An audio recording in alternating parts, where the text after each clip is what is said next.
and hello world!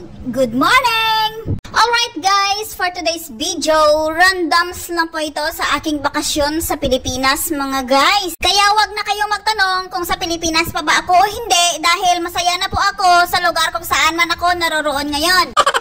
Alright, since nakita nyo na naman ang pag-travel kong mag-isa pa uwi sa Pinas, ngayon, papakita ko naman sa inyo kung ano-ano yung mga ginawa ko pagdating ko doon. At ito ang unang linggo ko sa Pilipinas. Syempre, pagdating sa bahay, tulog is life muna, no? Bawi-bawi din pag may time. And then, pag the next day, inumpisahan ko ng gumalaw-galaw kasi sobrang hectic ang schedule, day. Ang una kong naisipang gawin is syempre maglaba muna ng aking mga lago-lago, day. Alangan naman nanay ko ang gagawa nun. Mariosip. So anyway, sa mga nagtatanong-tanong sa akin kung sino yung dalawang hunghang na palagi kong kasama, no? Yung mga pamangkin ko po yun, mga guys. Pamangkin ko po silang dalawa. At magkaiba din po sila ng tatay. Yung malaki, anak ng pangalawa kong kapatid. At yung maliit, anak din ng maliit kong kapatid.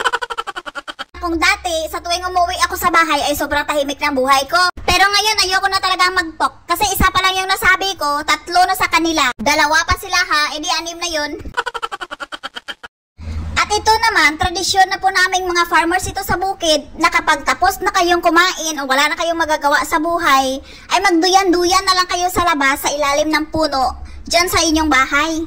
Iba talaga kapag marami kayong mga tanim-tanim na mga puno dyan sa paligid-ligid lang ng inyong bahay kasi mapapakinabangan nyo talaga yan. Kung hindi man ninyo, edi yung mga apo nyo, ayos na mga anak pala muna.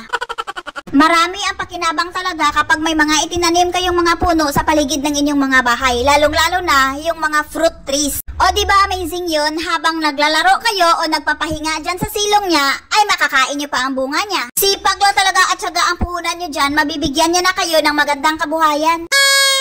Alam nyo guys, kung may mga farm lang din naman kayo, no, gumalaw-galaw din kayo kapag tag-ulan. Pwede kayong magtanim ng mga puno o di kaya mga gulay-gulay kasi malaki talaga ang tulong niya sa inyong mga buhay. Pero syempre, buhay nyo din naman yun. Ayoko nang mamilit kung mga tamad kayo. Anyway guys, ito talaga ang buhay na gusto ko sana eh. Yung makasama mo yung mga pamangkin mo, makikita mo sila habang lumalaki.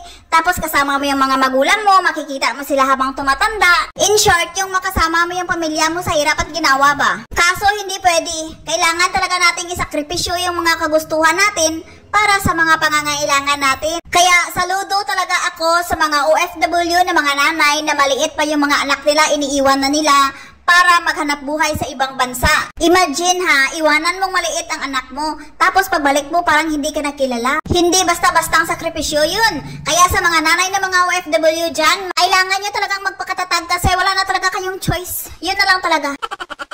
Alright guys, since naboboard ako dito sa farm, lumuwas muna kami ng aking bodyguard papunta sa bayan. Char bodyguard. So, bali na makchoy lang naman kami dito sa aming food court sa bayan ng Igbaras, tapos umuwi na din sa farm. Pero sakto namang tag-ulan yung bakasyon ko, kaya save tayo sa chinilas. Mas gusto ko pa kasing magpaa kesa magsuot ng bota. Kaunting trivia lang po muna mga manding. Alam niyo ba noong last ko na uwi is ganito din ang daan, madulas din siya kasi umuulan din yun. Yung nagdala ng maleta ko, nadulas. Buti na lang talaga hindi nasira yung maleta ko kahit nabagok po siya sa bato. Hindi niya rin naman kasi binitawan kahit nabagok rin siya sa kahon.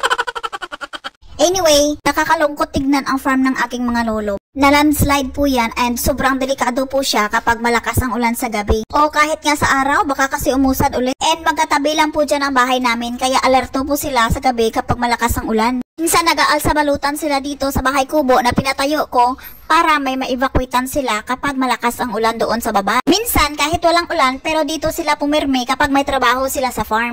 Gaya niya, nakita niyo tatay ko kapanudling ng mais. Katapos niyan, pagod na yan pero umakyat pa rin siya sa puno ng mangga kasi may nakita siyang mga kakarampot na bunga. Hindi niya raw yan pinaakyat sa iba, baka kasi maabutan ko pa. Bali, season fruit niya po yan, kaya kakarampot na lang ang natira. Kaya nung inakyat niya at niyugyog, may mga 4 na piraso din namang nahulog. Pero alam niyo ba kung sino ang kumain nun?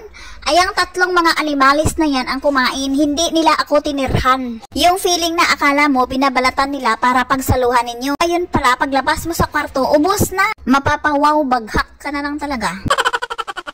Alright mga guys, that's all for today's life update. Kasi medyo mahaba-haba na. So, don't forget to like, follow, and share kung gusto ninyo. And maraming salamat sa aking mga soul sisters, charity family, and of course, to my team Marso. God bless!